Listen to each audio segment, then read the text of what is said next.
Sa kasal ng aking anak na si Teresa, ang ina ng aking manugang, si Divina, ay nagbigay ng regalo na hinding-hindi ko malilimutan. Isang uniforme ng katulong. Ang aking manugang, si Alejandro, ay hindi lang tumangging ipagtanggol ang aking anak. Tumawa pa siya at sinabing, "Sakto, kailangan niya ito para mapanatiling malinis ang bahay." Tahimik itong tinanggap ng aking anak habang umaagos ang luha sa kanyang mukha. Pero hindi ako nagpatumpik-tumpik at inabot ko sa kanya ang isang kahon.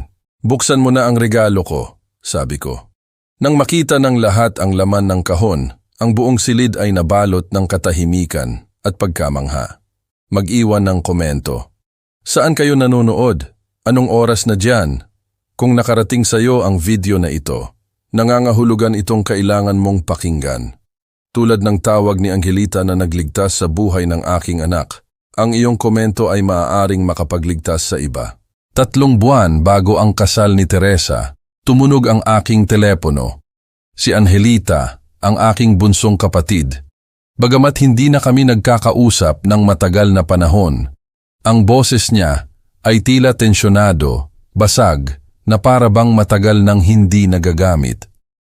"Benedicto, kailangan kong sabihin sa iyo ang isang bagay bago pa mahuli ang lahat." Nakipagkita ako sa kanya ng hapong iyon sa isang kainan sa syudad. Halos hindi ko na nakilala ang sarili kong kapatid. Si Angelita ay tila tumanda ng 1 dekada sa loob ng 15 taon mula nang huli ko siyang makita ng totoo. Hindi pisikal, bagamat alam ng Diyos na mukha siyang pagod. May iba pa, para bang unti-unting binura ang kanyang pagkatao mula sa loob. Umorder siya ng tsaa ng chamomile at hindi niya man lang ginalaw. "Wala na ako," sabi niya ng walang pasintabi. "Hindi mo naiintindihan. Ang bahay ay kanya, ang sasakyan ay kanya, ang bank account ay nakapangalan lahat sa kanya. Angelita, hayaan mo akong tapusin." Hinawakan niya ang tasa na hindi nagalaw. "Ibinigay ko ang lahat, ang aking karera, ang aking mga kaibigan, ang aking pamilya. At nang sa wakas ay humingi ako ng diborsyo, nalaman kong ibinigay ko pala ang lahat ng mahalaga." Kinuwento niya sa akin si Divina noon, ang ina ni Alejandro, kung paano nito hinihikayat ang anak na protektahan si Angelita. Kung paano ang kontrol sa mundo ni Divina ay isa pang salita para sa pag-ibig. 15 taon, Benedicto, bulong ni Angelita. 15 taon na humihingi ng permiso para makita ang aking mga kaibigan. Permiso para magtrabaho, permiso para umiral. Tiningnan ko ang nanginginig na mga kamay ng aking kapatid sa tasa at may malamig na bumalot sa aking tiyan. "Ikakasal si Teresa kay Alejandro," maingat kong sabi. Nagtagpo ang mga mata ni Angelita sa akin. Noon ko nakita ang puro at tapat na takot. "Kaya ako tumawag sa iyo," sabi niya. "Kung hindi mo siya poprotektahan ngayon, matutulad siya sa akin. Hindi nakikita, umaasa, nakulong." Yumuko siya sa mesa at nakita ko ang desperasyon sa bawat guhit ng kanyang mukha. Kailangan niya ng sarili niyang bahay, Benedicto. Legal na dokumento, isang bagay na nakapangalan sa kanya lang. Isang ruta para makatakas. Kailangan niyang malaman bago pa huli ang lahat na mayroon siyang mga pagpipilian. Sinasabi ko na bigyan siya ng bagay na wala ako kailanman, isang labasan. Nagmaneho ako pauwi ng gabing iyon. Ang mga salita ni Angelita ay gumugulo sa aking isip na parang mga buwitre. Ang aking kapatid, matalino, matagumpay, maganda, ay naging isang babala na nakasulat sa kanyang pagod na mga mata. Nang gabing iyon, hindi ako nakatulog. Umupo ako sa mesa ng aking kusina na may calculator at isang blankong papel at gumawa ng desisyon na magbabago sa lahat. Gagawin ko ang dapat na ginawa ng aking ama para kay Angelita. Bibigyan ko ang aking anak ng isang pagpipilian kahit pakapalit nito ang lahat. Ako ay 67 taong gulang, may pensyon, isang kotse at 3 buwan. Kaya ginawa ko ang anumang gagawin ng isang ama. Sinimulan kong ibenta ang buhay na aking itinayo. Ang una kong ibinenta ay ang lalagyan ng alahas ni Margarita. Hinawakan ko ang lumang balat na parang sagrado. 40 taon ng pag-aasawa sa aking mga kamay. Perlas, puting gintong hikaw, isang maliit na singsing na may brilyante. Pabulong akong humingi ng paumanhin sa aking yumaong asawa at ibinenta ko ang mga ito sa 3 magkakaibang tindahan ng alahas sa halagang 50,000 piso, PHP 50,000. Pagkatapos ay ang lumang sedan. 8 taon ng pag-aayos nito sa sarili ko, alam ang bawat ingay ng makina nito. Isang batang mag-asawa ang bumili nito para sa kanilang sanggol. Ipinakita ko sa kanila kung paano suriin ang langis at sinabi ko sa kanila na tatagal ito ng matagal kung aalagaan nila. Nabili nila ito sa halagang 200,000 piso, PHP 200,000. Pagkatapos ay nagsimula akong sumakay ng bus. Masakit ang aking mga paa sa paraang hindi ko naaalala na sumasakit dati. Ngunit ang bawat sakit ay nagpapaalala sa akin kay Teresa. Tuwing weekend, nagtuturo ako ng basic computer skills sa mga senior citizen, pag-check ng email, video calls sa mga apo. Ang bayad ay minimal, mga 500 piso, PHP 500, bawat session, ngunit ito ay mayroon pa rin. 3 buwan ng pagod, 3 buwan na nabubuhay sa kape at determinasyon. Nakilala ko si Jaime Ramos sa isang maliit na opisina ng abogado sa syudad. Siya ay tumpak, maingat, ang uri ng abogado na gusto mong humawak ng isang napakahalagang bagay. Ipinaliwanag ko sa kanya ang gusto ko, isang bahay sa pangalan ni Teresa, sa kanya lamang, walang pagbubukod, walang co-ownership, walang escape clause para sa kanyang asawa. Inalis ni Jaime ang kanyang salamin sa pagbasa at direkta akong tiningnan. Iyan ay hindi karaniwan, Benedicto, at maaaring lumikha ng tensyon sa pag-aasawa. Alam ko, sabi ko, pero kailangan ganoon. Bakit? Kinuwento ko sa kanya si Angelita, ang tungkol sa 15 taon ng hindi nakikitang pagguho, ang tungkol sa paghingi ng permiso para umiral. Dahan-dahang tumango si Jaime.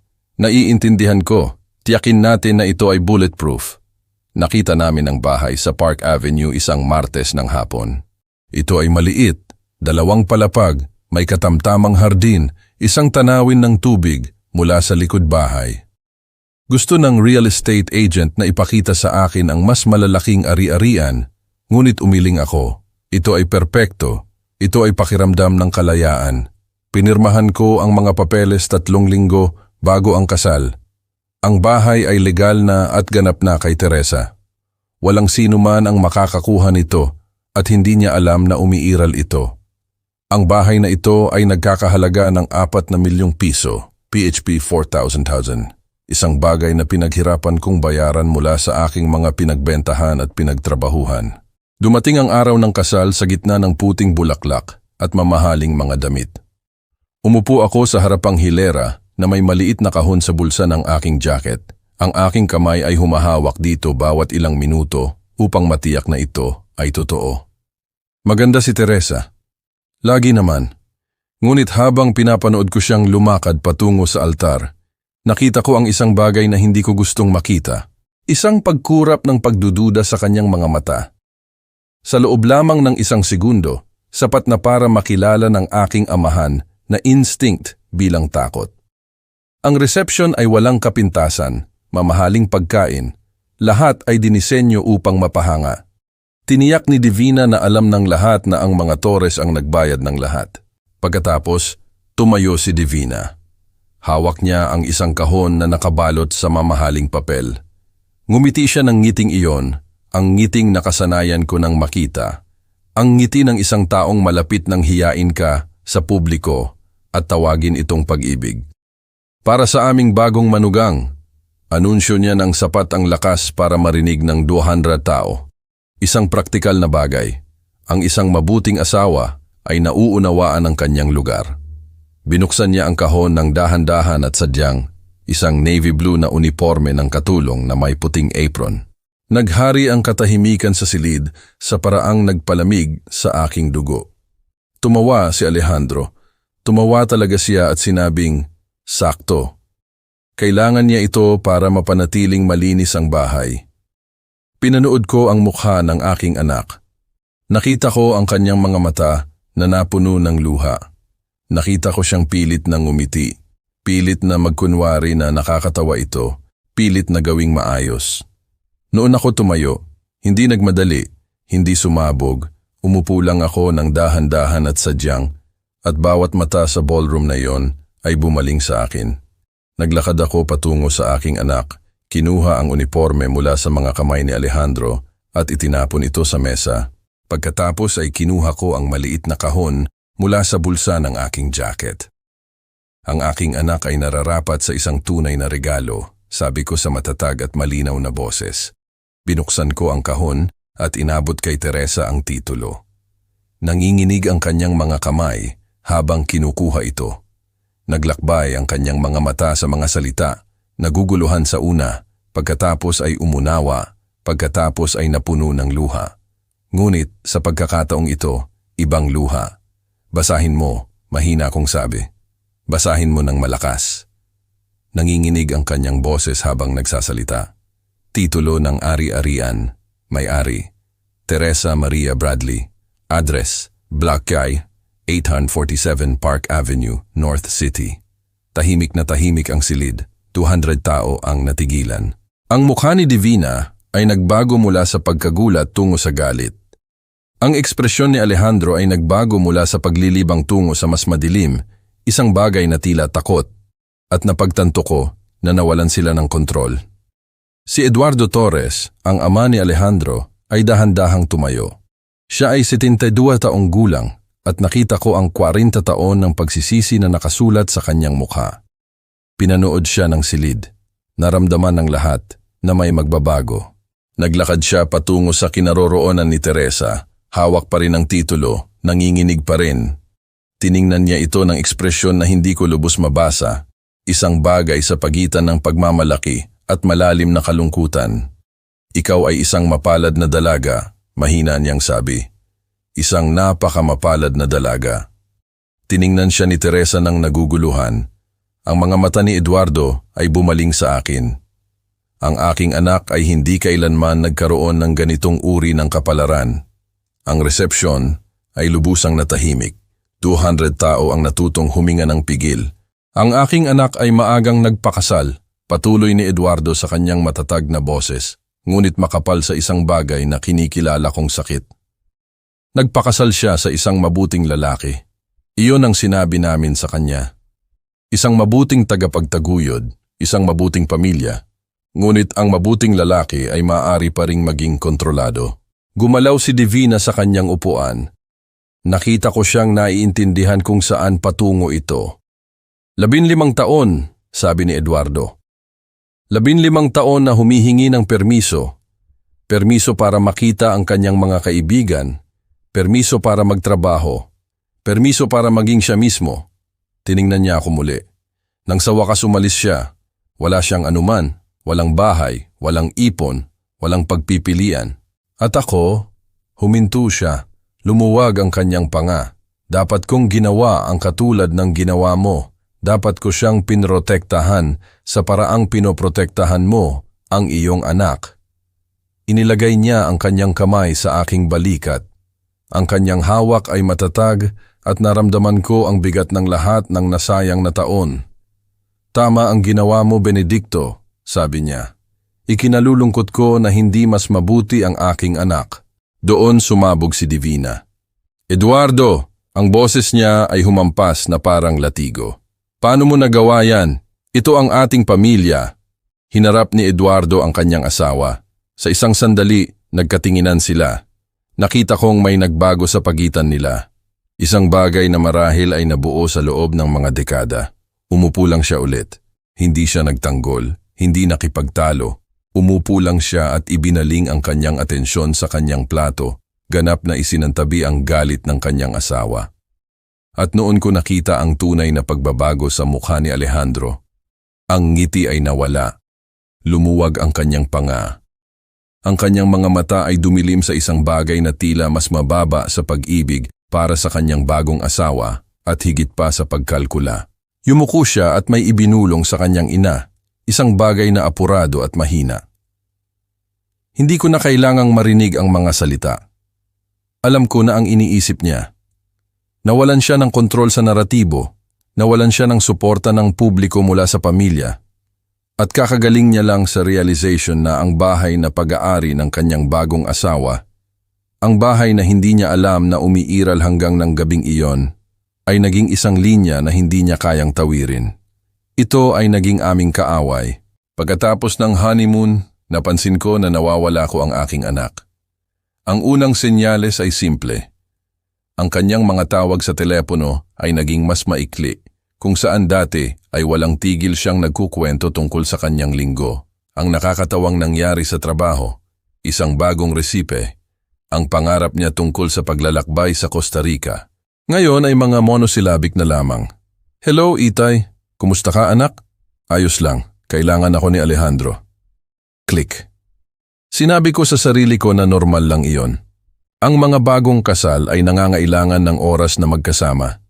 Kinumbinsi ko ang sarili ko na hindi nila ako itinutulak palayo. Gumagawa lang siya ng espasyo. Ngunit pagkatapos ay tumawag si Beatrice Reyes. Si Beatrice Reyes ay naging matalik na kaibigan ni Teresa mula pa noong high school. Magkasama silang nagtatrabaho sa parehong marketing firm. Ang boses ni Beatrice sa telepono ay maingat na para bang sinusubukan niya ang yelo bago tapakan. Benedicto, marahil hindi ko dapat tawagan, pero hiniling sa akin ni Teresa na huwag na siyang kukontakin. Sumikip ang aking tiyan. Ano? Teka. Sabi ni Alejandro na ang kanyang mga pagkakaibigan ay nakakaapekto sa kanilang pag-aasawa. Sabi niya kailangan niyang mag-focus sa pagiging asawa ngayon. At si Teresa, huminto si Beatrice. Si Teresa ay sumang-ayon lang. Ganoon na lang. Noon ako nagmaneho papunta sa bahay ni Teresa nang walang paabiso. Binuksan niya ang pinto at nakasuot siya ng damit na hindi ko pa nakikita dati. Konserbatibo, walang kulay. Hindi tulad ng makulay at kumpiyansang babae na kilala ko. Ang kanyang buhok ay mahigpit na nakatali, mukha siyang mas maliit. Hello, Itay, sabi niya. Ngunit ang kanyang mga mata ay gumalaw sa likod niya upang tingnan kung nakatingin si Alejandro. Kumusta ang trabaho? Kaswal kong tanong na para bang hindi ko alam na may problema. Ay, nag-resign ako. Ang puso ko ay kumirot. Nag-resign ka, Teresa? Gustong-gusto mo ang trabaho na iyon. Alam ko pero iniisip ni Alejandro na mas mabuti kung maghahanda ako para sa hinaharap. Para sa mga bata, gusto niya na mag-focus ako sa bahay. Sabi niya ang lahat ng napakatahimik, masyadong tahimik, na para bang pinagpraktisan niya. Nang gabing iyon ay tinawagan ko si Natividad, ang aking kapatid, ang aking support system, at ikinuwento ang lahat. Ang pinaikling tawag sa telepono, ang mga pagkakaibigan na natapos, ang trabaho na inabandona, ang paraan na hindi na makatingin si Teresa sa aking mga mata. Tahimik si Natividad ng matagal. Iyan ay klasikong pang-aabuso, Benedicto, sabi niya sa wakas. Paghihiwalay, walang trabaho ibig sabihin walang pera. Walang pera ibig sabihin walang kalayaan. Walang kalayaan ibig sabihin walang pagtakas. Inihihiwalay niya siya. Sinabi ko ang realidad nito na bumabagsak sa akin na parang alon. Nagtatayo siya ng kulungan, pagtatama ni Natividad. At ang pinakamasama, hindi pa niya nakikita ang mga rehas. Ibinalik ko ang telepono na nanginginig. Ang lahat ng mga legal na dokumento na iyon, ang lahat ng pagpaplano na iyon, ang bahay na ipinagbili ko ang lahat. At wala itong silbi kung ang aking anak ay masyadong natatakot, masyadong nahiwalay, masyadong umaasa upang gamitin ito. Natuto si Alejandro ng isang bagay mula sa pampublikong pagpapahiya ng kanyang pamilya.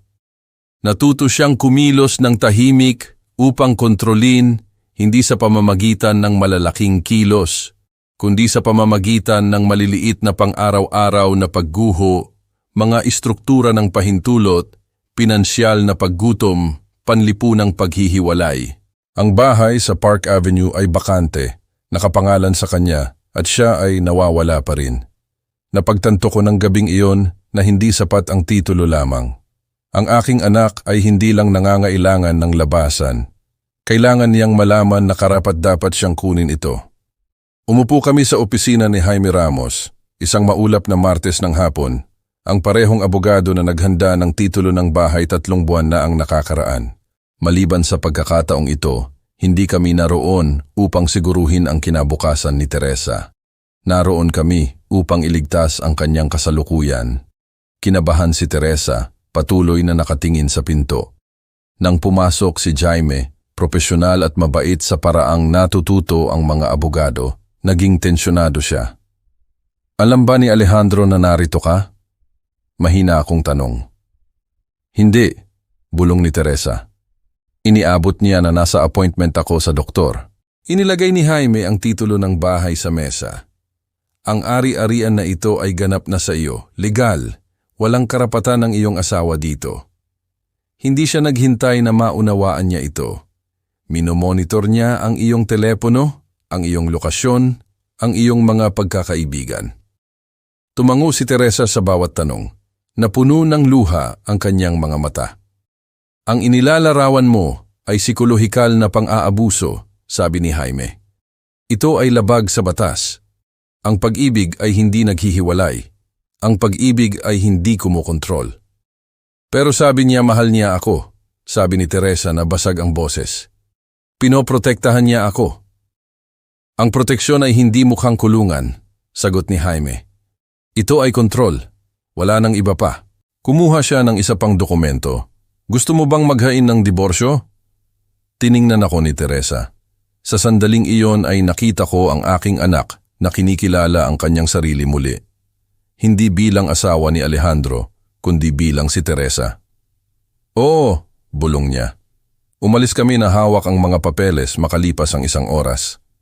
Nang pumasok kami sa driveway, lumuwag ang aking tiyan. Nandoon na ang kotse ni Alejandro. Alam niyang may mali sa sandaling pumasok kami. Lumipat ang kanyang mga mata mula kay Teresa patungo sa akin. Nagkalkula, mapang-abuso. Saan kayo nanggaling? Bago pa siya makasagot, nakita niya ang sobre, hinawakan ang kanyang bag, inilabas ang mga papeles ng diborsyo, binasa ang unang linya. Ang kanyang mukha ay nagbago sa isang bagay na mas madilim kaysa sa galit. Mga papeles ng diborsyo. Ang kanyang boses ay halos isang bulong. Hinawakan niya ang braso ni Teresa at hinila siya patungo sa hagdanan. Sa itaas, ngayon. Alejandro, pakiusap! Hinila niya ito sa kwarto at isinara ng malakas ang pinto. Umikot ang trangka mula sa labas. Narinig ko si Teresa na kumakatok sa pinto. Alejandro, palabasin mo ako. Wala. Hindi ako nagatubili. Kinuha ko ang aking mga susi at umalis. Hindi ako pinigilan ni Alejandro. Umupo ako sa aking kotse na nakaparada sa kabilang kalye na umaandar ang makina, ang telepono sa aking nanginginig na kamay. Hindi ko maaaring iwanan ang aking anak na mag-isa sa kanya. Hindi. Ngayon, ang mga minuto ay naging oras. Ang aking puso ay bumubulwak sa aking mga tadyang. Bawat sel ng aking katawan ay sumisigaw na bumalik ako. Pumasok ka diyan. Basagin ang pinto na iyan. Ilabas ang aking anak. Ngunit pinilit ko ang sarili kong manatiling kalmado. Ang batas ang aming sandata. Ngayon ay kailangan ko lang maghintay. Bandang 11:17 p.m., nag-vibrate ang aking telepono. Hindi kilalang numero, ngunit kilala ko ang boses na yon. Si Teresa na bumubulong. Itay, ikinulong niya ako. Hindi ako makalabas. Pakiusap, iligtas mo ako. Nang dumaan ang takot na bulong ni Teresa sa aking telepono. Itay, ikinulong niya ako. Hindi ako nag-atubili. Ibinalik ko ang telepono at tinawagan ng 911. Ang aking anak ay pinipigilan ng labag sa kanyang kalooban, sabi ko. Nakakulong siya sa isang kwarto. Nasa panganib siya. Ipinapadala ko ang address ngayon. Ang boses ng operator ay kalmado, propesyonal. Ipinadala na ang mga unit. 3 minuto ang layo nila. Nagmaneho ako ng mas mabilis kaysa sa nararapat. Mahigpit kong hawak ang manibela na sumasakit. Ang bawat segundo ay tila isang buhay. Nang makarating ako sa bahay, 2 police patrol car na ang nandoon. Tahimik ang mga ilaw, ngunit apurado. Patungo ang mga opisyal sa harapang pinto. Lumabas ako ng aking kotse at tumakbo. Isa sa mga opisyal, isang babae na may kamay sa kanyang sinturon, ang pumigil sa akin. Ikaw ba ang ama? Oo, nasa itaas ang aking anak. Nakakulong siya. Alam namin, papasok kami.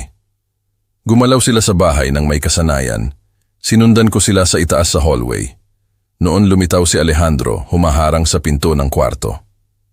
Ito ang aking bahay, sabi niya sa matatag at nagkalkulang boses. Siya ang aking asawa. Walang illegal dito. Ang opisyal na may badge na nagsasabing Martinez ay direkta siyang tiningnan. Ang pinto ay nakakandado mula sa labas. Lumuwag ang panga ni Alejandro. Hindi siya sumagot. Iyan ay illegal detention, sabi ni Pulis Martinez. Ito ay isang malubhang krimen sa estadong ito. Mula sa loob ng kwarto sumigaw ang boses ni Teresa. Desperado, maliit, natatakot. Ikinulong niya ako. Pakiusap, tulungan niyo ako. Tumango si Pulis Martinez sa kanyang kasamahan. Kumuha ng tool na sinanay at mahusay at binasag ang kandado. Bumukas ang pinto. Bumagsak si Teresa palabas na umaagos ang luha sa kanyang mukha. Hinanap niya ako at sa sandaling nagtagpo ang aming mga mata, tumakbo siya, bumagsak sa aking dibdib at niyakap ko siya na para bang mapoprotektahan ko siya mula sa muling masaktan. Ligtas ka na ba? Sabi ko sa kanyang buhok. Ligtas ka na ngayon, hawak kita. Hindi ko napansin na umiiyak na rin ako. Binalingan ni Pulis Martinez si Alejandro. Ang kanyang boses ay matatag at malamig. Nakakulong ka para sa illegal detention at domestic violence. May karapatan kang manatiling tahimik. Anumang sasabihin mo ay maaaring gamitin laban sa iyo sa korte. Habang siya ay kinakapusan, tiningnan ako ni Alejandro. Ang kanyang mga mata ay nagliliyab sa isang madilim na bagay. Galit. Kawalan ng paniniwala. Desperasyon. Sinira mo ang lahat, sabi niya. Sinira mo kami. Mas mahigpit kong niyakap ang aking anak at direkta akong tumingin sa kanyang mga mata. Hindi, Alejandro. Ikaw ang gumawa niyan. Iniligtas ko lang ang aking anak. Habang siya ay dinadala sa patrol car, kumapit si Teresa sa akin na para bang hindi niya ako bibitawan. Ang buong katawan niya ay nanginginig sa ginhawa na may takot na sa wakas ay napalaya.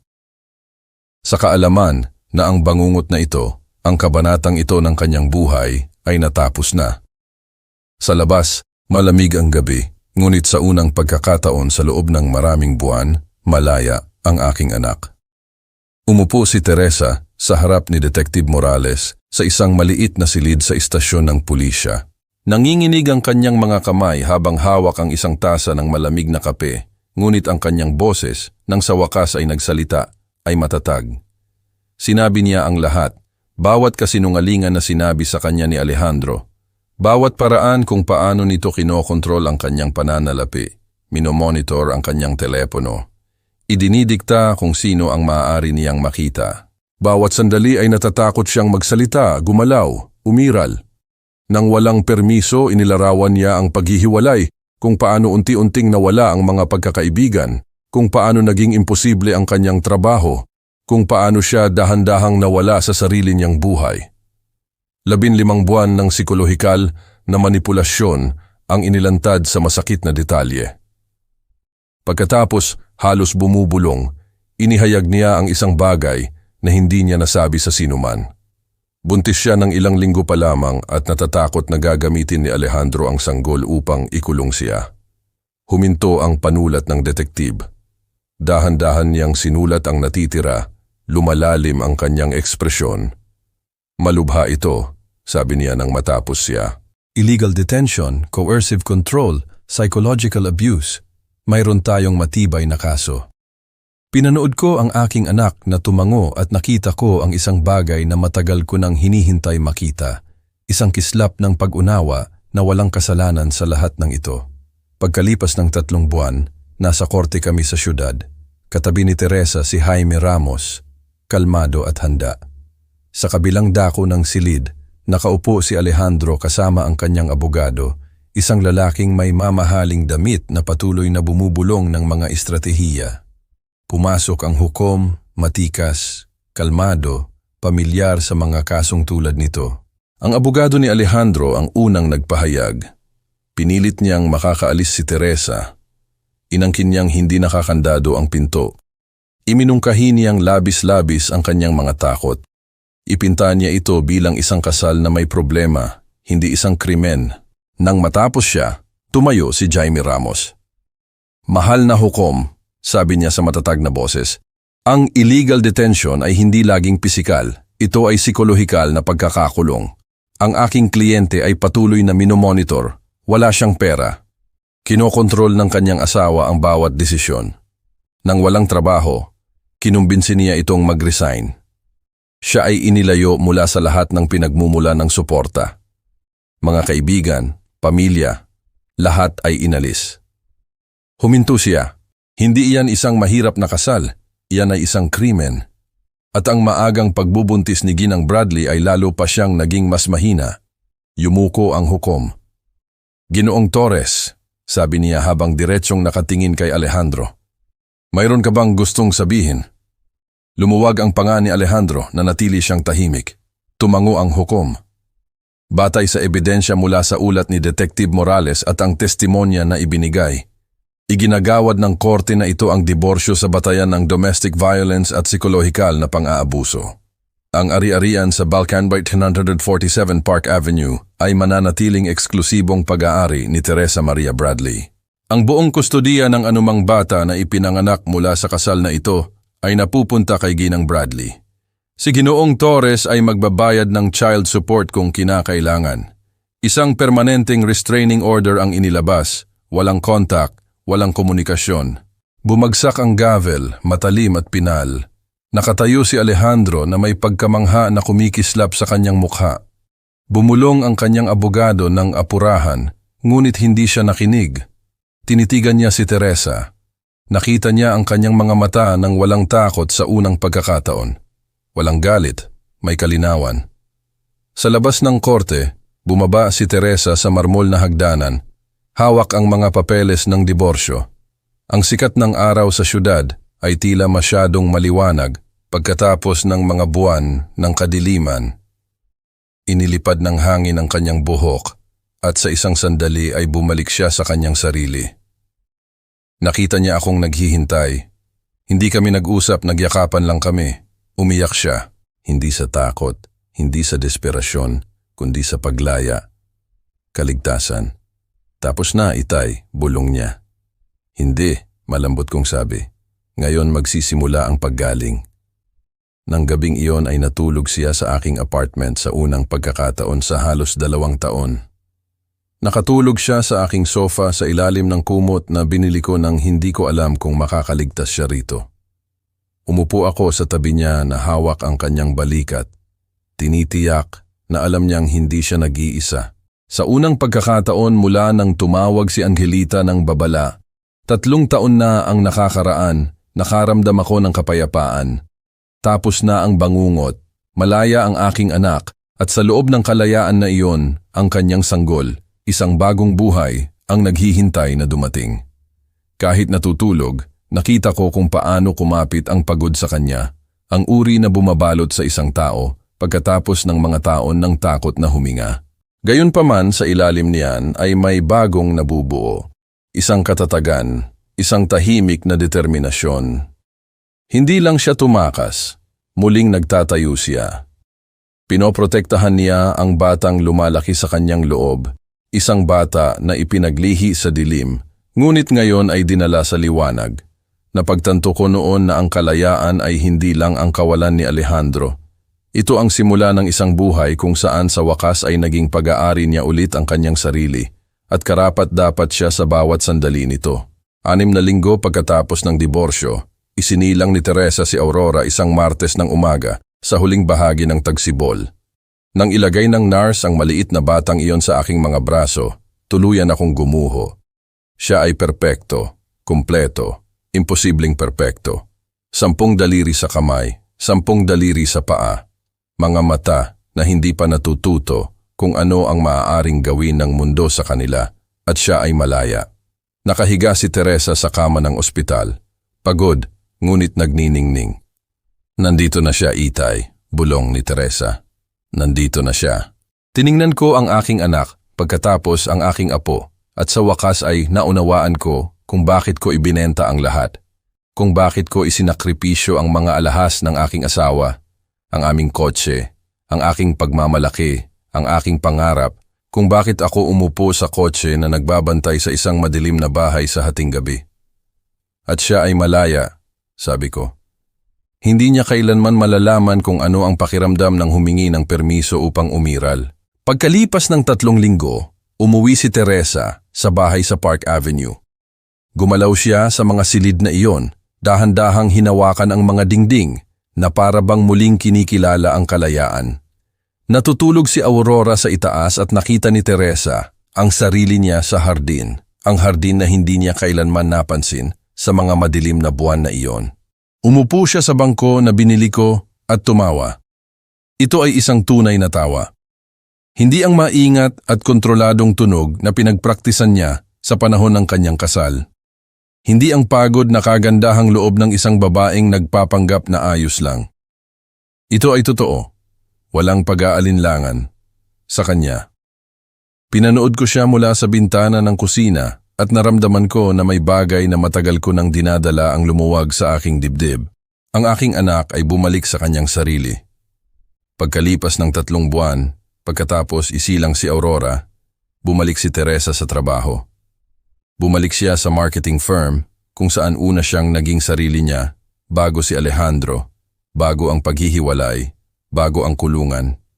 Hindi nakikita. Tinawag siya ng kanyang boss sa opisina nito sa kanyang unang araw ng pagbabalik. Teresa, sabi niya, gusto naming malaman mo kung gaano namin pinahahalagahan ang pagkakaroon mo rito at gusto naming mas pahalagahan ka. Inalok siya ng promosyon. Creative Strategy Director, buong autonomiya, isang malaking pagtaas sa sahod.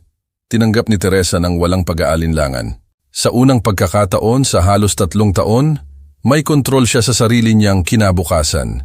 Inayos niya ang pag-aalaga sa bata, bumuo ng isang rutina, naaalala kung ano ang pakiramdam na kailangan dahil sa kanyang mga talento, hindi pag-aari dahil sa kanyang pagsunod. Isang hapon, habang inaayos ni Teresa ang hardin kasama si Aurora na naglalaro sa malapit, isang lalaki ang lumapit. Si Javier, isang guro sa daycare ni Aurora. Siya ay mabait sa paraan ng mga tunay na mabait na tao. Hiningi niya ang opinyon ni Teresa, pinakinggan ang kanyang mga sagot. Hindi siya kailanman nagdesisyon para sa kanya. Gusto mo bang magkape minsan? Maingat niyang tanong. Kung gusto mo lang, walang pilitan. Tiningnan siya ni Teresa, talagang tiningnan ang kanyang malumanay na mga mata, ang paraan kung paano siya nananatili sa likod at binibigyan siya ng espasyo sa halip na lumapit ng labis. Gusto ko iyan, sabi niya. Gusto kong makita kung saan ito patungo. Ang pinakanakagulat sa akin ay kung gaano kadali niyang sinabi ito. Hindi humihingi ng permiso, hindi nag-iisip ng labis. Nagpapasya lang tungkol sa sarili niyang buhay. Isang gabi, dumaan ako sa bahay sa Park Avenue upang bisitahin si Aurora. Nakita ko si Teresa sa hardin. Ang aking apo ay nasa kanyang kandungan, parehong ginintuan sa paglubog ng araw. Tiningnan ako ni Teresa at malinaw kong nakita. Ang babae na sinadya ng aking anak na maging malakas, malaya, may kakayahan, nagniningning. Kumusta ang pakiramdam mo? Tanong ko habang umuupo sa tabi nila. Pakiramdam ko ay ako muli, Itay, sabi niya, na para bang may permiso akong maging masaya. Tiningnan ko ang bahay sa likod namin, ang bahay na ipinagbili ko ang lahat upang bilhin. Ang bahay na naging higit pa sa isang kanlungan. Naging simbolo ito, isang pangako, isang pangalawang pagkakataon. Ang bahay na iyan ang nagligtas sa buhay mo, mahina kong sabi. Umiling si Teresa. Hindi, Itay, ikaw ang nagligtas sa buhay ko. Pero ang bahay na ito ang nagbigay sa akin ng permiso na mabuhay.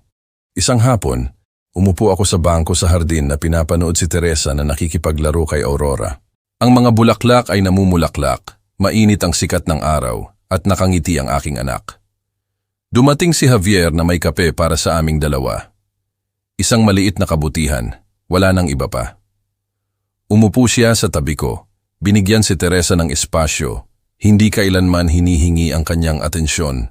Iyan ang pinakanapansin ko tungkol sa kanya. Naunawaan niya na ang pagmamahal ay nangangahulugang minsan ay umatras. Hawak ni Teresa si Aurora ng mataas, itinuro ang hardin. Tingnan mo ang mga bulaklak, anak, namumulaklak lang sila kapag malaya silang lumaki. Tumawa si Aurora ng may malinaw at walang takot na tunog na umalingaw-ngaw sa hardin. Ibinaba ni Teresa ang kanyang anak at pinanood itong mag-explore sa damuhan. Pagkatapos ay bumaling siya sa akin at nakita ko ang isang bagay sa kanyang mga mata na matagal ko nang hinihintay makita. Kalinawan. Alam mo kung ano ang espesyal sa bahay na ito, Aurora? Tanong ni Teresa habang lumuluhod sa tabi ng kanyang anak. Umiling si Aurora, nakatutok sa isang bulaklak. Ito ay sa iyo, sabi ni Teresa. Sa iyo lang, at kapag lumaki ka, walang sino man ang makakakuha nito mula sa iyo. Huminto siya, hinayaan itong lumubog hindi lang kay Aurora, kundi sa kanyang sarili. Magkakaroon ka ng mga pagpipilian, anak, patuloy ni Teresa. Laging may mga pagpipilian tungkol sa kung saan ka nakatira, kung sino ang mahal mo, kung paano mo ginugugol ang iyong mga araw. Mga pagpipilian. Naramdaman kong may luha na nabubuo sa aking mga mata. Tiningnan ako ni Teresa at dahan-dahang tumango na para bang sa wakas ay sinasabi niya ang isang bagay na matagal na niyang itinatago sa loob. Iyan ang ibinigay sa akin ng iyong lolo, Aurora, sabi niya. Hindi lang isang bahay, kalayaan. Tumayo siya at niyakap ako. Naramdaman ko ang kanyang lakas ngayon, hindi ang marupok na lakas ng pagkaligtas ng isang taong nagtitiis, kundi ang matibay na lakas ng isang taong muling nakahanap sa kanyang sarili. Nakapatong ng mahina ang kamay ni Javier sa kanyang balikat, hindi mapanirahan, hindi kontrolado, naroroon lang. Proud ako sa iyo, bulong ko kay Teresa. Napaka-proud. Alam ko, sabi niya. At seryoso siya. Hindi na siya naghihintay ng panlabas na pagpapatunay. Alam niya ang sarili niyang halaga. Pinanood ko sila roon sa hardin. Ang aking anak, ang aking apo, at isang lalaki na nauunawaan na ang pagmamahal sa isang tao ay nangangahulugang minsan ay umatras. 3 henerasyon ng kababaihan. Isa na nagturo sa kanyang anak tungkol sa kalayaan sa pamamagitan ng sakripisyo. Isa na nakipaglaban pabalik sa kalayaan at isa na hindi na kailangang makipaglaban kailanman.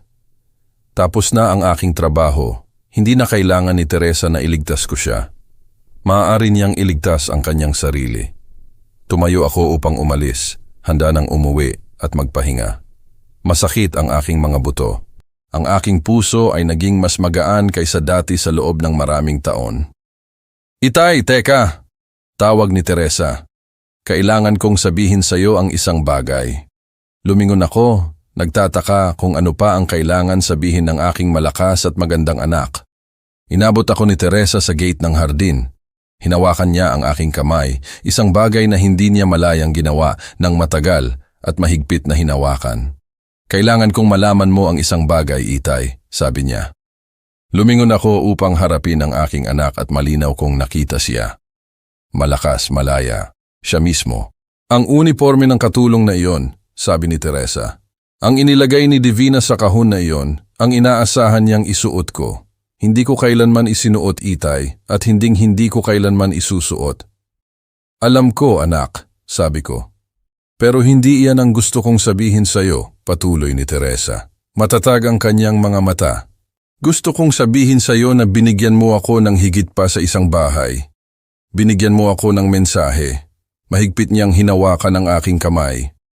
Sinabi mo sa akin na mayroon akong mga pagpipilian, na mayroon akong ruta para makatakas, na mahalaga ako, na karapat-dapat ako sa proteksyon, na ako ay malaya. Naramdaman kong paparating ang luha, ngunit hinayaan ko ito. Walang kahihiyan para sa isang ama na umiyak para sa kanyang anak. Lagi kang nararapat diyan, Teresa, sabi ko. Lagi kang nararapat sa lahat ng iyan. Niyakap niya ako at naramdaman ko ang lakas sa kanya. Ang matatag, hindi mababaling na lakas ng isang babae na nakipaglaban pabalik sa kanyang sarili. Habang ako ay nagmamaneho palayo mula sa bahay sa Park Avenue ng hapong iyon, napansin kong iniisip ko ang lahat ng mga tanong na itinanong sa akin ng mga tao sa nakaraang taon. Talaga bang nailigtas siya ng isang bahay? Sapat ba ang pagbili ng isang ari-arian? Ang sagot na natutunan ko ay, hindi ang bahay, kundi ang mensahe na dala ng bahay. Mayroon kang mga pagpipilian, mayroon kang ruta para makatakas. Mahalaga ka. Iyan ang mga salita na nagligtas sa aking anak. Hindi ang mga square footage o ang tanawin o ang legal na titulo. Ang mensahe, ang kalayaan, ay hindi libre. Nagkakahalaga ito ng sakripisyo, nagkakahalaga ito ng oras, nagkakahalaga ito ng mga alahas na isinuot ng iyong asawa sa loob ng 40 taon. Nagkakahalaga ito ng kotse na inalagaan mo gamit ang iyong sariling mga kamay. Nagkakahalaga ito ng 3 buwan ng pagod at hiniram na lakas ng loob, ngunit sulit ang bawat sentimo. Tiningnan ko sa aking rearview mirror sa huling pagkakataon bago lumiko sa kanto. Bumalik si Teresa sa hardin kasama sina Aurora at Javier. Ang aking apo ay tumatawa ng may malinaw, masigla at walang takot na tunog. Isang tawang puno ng inosente at liwanag. Iyon ang uri ng tawa na tanging mga batang hindi pa kailanman nakaranas ng takot o pagdududa ang kayang ilabas. Habang pinakikinggan ko siya, pakiramdam ko ay parang may musika sa hangin. Ang kanyang tawa ay malaya, walang bigat, walang anino ng pangamba. At sa sandaling iyon, napagtanto ko kung gaano kahalaga ang ganitong uri ng kalayaan. Pinapanood ko ang aking anak habang kinakausap niya ang kanyang sariling anak, ang aking apo. Maingat niyang itinuturo ang mga aral na minsan ko ring itinuro sa kanya noong siya'y bata pa. Ngunit ngayon, mas malinaw, mas matatag ang paraan ng kanyang pagtuturo. Sinasabi niya sa bata na ang kalayaan ay hindi isang bagay na pinagtatalunan o hinihingi lamang. Ang kalayaan ay isang karapatan. Itinuturo niya na ang mga pagpipilian sa buhay ay hindi luho na para lamang sa iilan.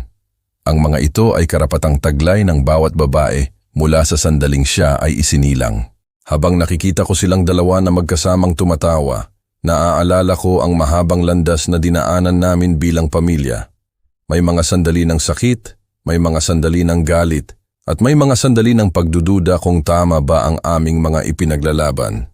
Ngunit sa araw na iyon, malinaw sa aking puso na ang lahat ng iyon ay may saysay. Ang uniforme ng katulong na minsang ibinigay bilang simbolo ng pagmamaliit at kahihiyan ay hindi kailanman isusuot. Hindi ito magiging bahagi ng kanilang buhay at hindi ito magiging simbolo ng kung sino sila. At nang maunawaan ko iyon, naramdaman ko ang isang malalim na kapayapaan sa aking dibdib. Napagtanto ko na iyon ang pinakadakilang tagumpay na maaaring maranasan ng isang ama. Hindi na mahalaga kung nanalo ba ako laban kay Alejandro o kung nakuha ba namin ang hustisyang nararapat. Oo, nangyari ang mga iyon sa kalaunan, ngunit hindi iyon ang tunay na tagumpay. Ang tunay na tagumpay ay ang katotohanang 3 henerasyon ng kababaihan sa aking pamilya, ang aking anak, ang aking apo, at ang mga darating pang babae sa aming angkan ay lalaking alam na alam nila na sila ay malaya. Ang kalayaang iyon ay hindi basta ibinigay lamang. Pinaghirapan namin iyon. Pinaglaban namin iyon sa mga panahong tila walang nakikinig. Ito ay mahalaga, mahal at napakahalaga para sa amin. Ngunit dahil dito, alam kong magpapatuloy ito. Hindi ito matatapos sa amin.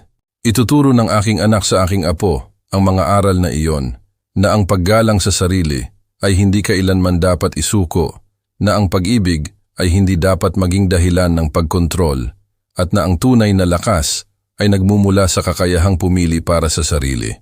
At balang araw, kapag ang aking apo ay nagkaroon na rin ng sariling anak, ituturo rin niya ang parehong mga aral.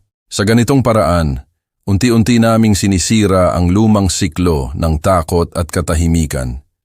Sa bawat henerasyon, mas nagiging matibay ang aming paninindigan. Pinoprotektahan namin ang isa't isa. Pinipili ang paggalang kaysa sa kapangyarihan at pinipili ang pag-ibig kaysa sa kontrol. Palagi. Habang ako ay nagmamaneho pauwi sa tahimik na mga kalye ng syudad ng gabing iyon, napansin ko kung gaano katahimik ang paligid. Ang mga ilaw sa kalsada ay dahan-dahang dumaraan sa bintana ng kotse, at ang hangin sa gabi ay malamig at payapa. Sa katahimikang iyon, nagkaroon ako ng oras upang mag-isip. At doon ko naunawaan ang isang mahalagang bagay. Ang tunay na tagumpay sa buhay ay hindi nasusukat sa kung gaano karaming laban ang iyong napanalunan o kung gaano karaming kaaway ang iyong natalo. Ang tunay na tagumpay ay makikita sa mga susunod na henerasyon, sa mga batang lumalaki ng walang takot, sa mga babaeng alam ang kanilang halaga, at sa mga pamilyang pinipiling magmahal at magrespeto sa isa't isa. Sa gabing iyon, habang patuloy akong nagmamaneho sa tahimik na lungsod, alam kong ang aming kwento ay hindi nagtatapos. Sa halip, ito ay nagsisimula pa lamang sa bawat tawa ng aking apo, sa bawat aral ng aking anak, at sa bawat babae sa aming pamilya na lalaking alam na siya ay tunay na malaya. Hindi lang ako nagligtas sa buhay ng aking anak. Binigyan ko siya ng mga kasangkapan upang iligtas ang kanyang sarili, at itinuturo na niya sa kanyang anak kung paano gawin ang pareho. Iyan ang pamana. Iyan ang lahat. Ang pangalan ko ay Benedicto Bradley at ito ang aking tunay na kwento. Sa loob ng maraming taon, nakita ko ang aking anak na nawawala sa isang kasal na tila perpekto sa labas. Sinabi ko sa sarili ko na hindi ko lugar na manghimasok. Sinabi ko sa sarili ko na ayusin niya ito. Nagkamali ako. Kaya huwag kang matulad sa akin. Huwag kang maghintay. Kung ang isang taong mahal mo ay kinokontrol, minamanipula, inihihiwalay, magsalita. Ang mga kwento ng iyong lolo ay maaaring magligtas ng buhay. Ang iyong pagiging handa na makinig ay maaaring ang ruta para makatakas na desperadong kailangan ng isang tao. Ang tunay na kwentong ito ay nagturo sa akin ng isang malalim na aral. Ang kalayaan ay hindi libre. Nagkakahalaga ito ng sakripisyo, nagkakahalaga ito ng oras, nagkakahalaga ito ng lahat ng handa mong ibigay para sa isang taong mahal mo. Ngunit hindi tayo nilikha ng Diyos upang mamuhay sa mga kulungan. Nilikha niya tayo upang pumili, upang umunlad, upang maging malaya. Nang tumawa ang aking apo na si Aurora sa hardin na iyon, walang takot, walang pangamba. Naunawaan ko kung bakit ko ibinigay ang lahat. Dahil 3 henerasyon ng kababaihan ang malalaman ngayon na mayroon silang mga pagpipilian. Ang tunay na kwento ng pagtakas ni Teresa ay naging isang misyon para sa akin. Isang misyon na ibahagi ito sa mas maraming tao hanggat maaari. Hindi lamang ito simpleng alaala ng nakaraan o isang kwentong pampalipas oras. Para sa akin, ito ay isang paalala na ang katotohanan, gaano man kasakit o kahirap, ay may kapangyarihang magbukas ng mga mata at magbigay ng pag-asa sa iba. Maraming tao ang nag-iisip na ang mga kwento ng mga lolo't lola ay para lamang sa aliwan, mga lumang alaala na binabalikan habang nagkakape o nagkukwentuhan sa hapon. Ngunit sa totoo lang, ang mga kwentong ito ay higit pa roon. Ang mga ito ay mga babala mula sa mga taong nakaranas na ng hirap. Ang mga ito ay mga paalala na may mga bagay sa mundo na dapat bantayan at iwasan. At higit sa lahat, ang mga ito ay patunay na kahit gaano kahirap ang sitwasyon, hindi pa rin huli ang lahat para lumaban at baguhin ang kapalaran. Ang kwento ni Teresa ay isa sa mga kwentong iyon. Isa itong kwento ng takot, ng pagtitiis, ngunit higit sa lahat, ng lakas ng loob. Sa kabila ng mga hadlang at kontrol na ipinataw sa kanya, nakahanap siya ng paraan upang makatakas at muling mabawi ang kanyang kalayaan. Hindi madali ang kanyang pinagdaanan, ngunit ipinakita ng kanyang kwento na kahit sa pinakamadilim na sandali, may pag-asa pa ring sumikat ang liwanag. Kung habang pinapakinggan o pinapanood mo ang kwentong ito, ay naramdaman mong parang nakikita mo ang sarili mo dito, kung ikaw ay nakakaranas ng pagkontrol, pang-aapi o takot, nais kong malaman mo ang isang mahalagang bagay. Hindi ka nag-iisa. May mga taong handang makinig, handang tumulong, at handang umalalay sa iyo upang makalabas sa sitwasyong iyon. Pakiusap, huwag kang matakot na humingi ng tulong. Ang paghingi ng tulong ay hindi tanda ng kahinaan. Ito ay tanda ng lakas ng loob. Karapat-dapat ka sa kalayaan. Karapat-dapat kang magkaroon ng sariling boses at sariling mga pagpipilian sa buhay. Karapat-dapat kang mabuhay ng may dignidad, respeto, at kapayapaan. At higit sa lahat, karapat-dapat kang tumawa ng walang takot, tulad ng isang taong tunay na malaya. Kung ang kwentong ito ay nakaantig sa iyong puso o nagpaalala sa iyo ng isang mahalagang aral sa buhay, inaanyayahan kitang maging bahagi ng aming komunidad. Mag-iwan ka ng iyong komento sa ibaba at ibahagi ang iyong saloobin o sariling karanasan. Minsan, ang isang simpleng kwento o komento ay maaaring magbigay ng lakas ng loob sa ibang taong dumaraan sa parehong sitwasyon. Huwag mo ring kalimutang ibahagi ang kwentong ito sa iyong mga kaibigan at pamilya. Hindi natin alam kung sino sa kanila ang maaaring nangangailangan ng pag-asa o lakas ng loob na dala ng isang kwento tulad nito. At kung nais mong makarinig pa ng mas marami pang tunay, matitindi at makabuluhang kwento, mag-subscribe sa aming channel na Ang Katotohanan ni Carlos. Dito, patuloy naming ibinabahagi ang mga kwento ng buhay, mga kwentong nagmula sa tunay na karanasan ng mga tao, lalo na ng mga lolo't lola na maraming pinagdaanan at maraming aral na maibibigay. Dahil naniniwala kami sa isang simpleng katotohanan, bawat kwento ng lolo't lola ay may kapangyarihang magligtas ng isang tao, bawat alaala ay maaaring maging gabay, at bawat tunay na kwento ay nararapat marinig, maunawaan at maipasa sa susunod na henerasyon. Sa paglipas ng mga buwan, patuloy akong nagnilay sa lahat ng nangyari. Naaalala ko ang mga sinabi ni Angelita, ang aking kapatid, ang mga babala niya na dapat sana'y mas pinakinggan ko ng mas maaga. Ang kanyang kwento at ang kwento ng aking anak na si Teresa ay naging patunay sa aking paningin na ang pagmamahal ay hindi nangangahulugan ng pagkontrol at ang pagprotekta ay hindi dapat humantong sa pagkulong. Sa ating kultura, napakahalaga ng pamilya. Tayong mga Pilipino, lalo na kaming mga nakatatanda, ang sentro ng pamilya. Tayo ang sandigan, ang tagapagbigay ng payo, at ang nagpapanatili ng mga tradisyon. Madalas nating iisipin na ang mga problema sa loob ng pamilya ay dapat ayusin sa loob para sa kapakanan ng mga bata. Ngunit may mga pagkakataon na ang pananahimik ay mas nakakasira kaysa makakatulong. Natuto ako na minsan, ang pinakamalaking pagmamahal ay ang pagiging matapang na kumilos, kahit pa ito ay sumasalungat sa nakasanayan. Ang kwento ni Teresa ay hindi lang tungkol sa pagtakas mula sa pang-aabuso. Ito ay tungkol sa muling pagtuklas ng kanyang sarili, ang paghahanap ng boses na matagal nang nawala. Nakita ko kung paano siya lumabas mula sa anino ng takot, hindi lang para sa kanyang sarili, kundi para na rin sa kinabukasan ng kanyang anak, si Aurora. Ang batang iyon na ipinanganak sa kalayaan ay hindi kailanman malalaman ang pasakit ng paghingi ng permiso para mabuhay. Iyon ang tunay na tagumpay. Sa aming mga matatanda, tayo ang may gawa. Tayo ang gumagabay sa mga susunod na henerasyon at malaki ang epekto ng ating mga desisyon. Bilang isang ama at lolo, ang tanging nais ko ay maging masaya at malaya ang aking pamilya. Ang aking sakripisyo, ang pagbebenta ng mga alahas ni Margarita at ng aming sasakyan ay hindi ko kailanman pinagsisihan. Sa bawat pilak na nabili, sa bawat sentimo na naipon, alam kong bumibili ako ng hindi lang ari-arian, kundi kinabukasan. Isang kinabukasan na puno ng pagpipilian at dignidad. Ang kwentong ito ay paalala para sa lahat ng magulang, lolo at lola. Huwag matakot na makialam kung nakakakita kayo ng mali. Kung may kakayahan tayong magbigay ng daan palabas, bakit hindi natin gagawin? Mahalaga ang bawat buhay, at ang ating pagmamahal ay may kapangyarihang magligtas. Huwag tayong maghintay na huli na ang lahat.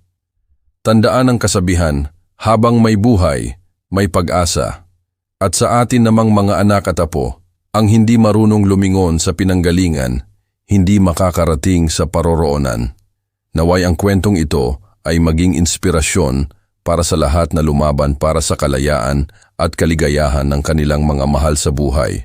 Ito ang aking panawagan. Kung kayo ay nakakaramdam ng takot, pagkakakulong o pang-aabuso, humanap kayo ng lakas. May mga tao na handang tumulong. Maghanap kayo ng Benedicto, ng Angelita o ng Jaime Ramos sa inyong buhay. Hindi kayo nag-iisa. At sa inyo namang nakakakita ng pang-aabuso, huwag magsawalang kibo. Ang inyong boses ay maaaring maging simula ng paglaya ng isang tao. Ibahagi ang kwentong ito, hindi lang upang magbigay babala, kundi upang magbigay pag-asa. Naway ang pagtawa ni Aurora, na walang takot at puno ng kalayaan, ay maging paalala na ang bawat isa sa atin ay karapat-dapat sa isang buhay na malaya at puno ng pagpipilian. Ang tunay na kayamanan ay hindi sa mga bagay na ating hawak, kundi sa kalayaan na ating ibinibigay at ipinaglalaban. Dahil sa dulo ng lahat, ang pag-ibig na walang kontrol ang siyang tunay na nagpapakalaya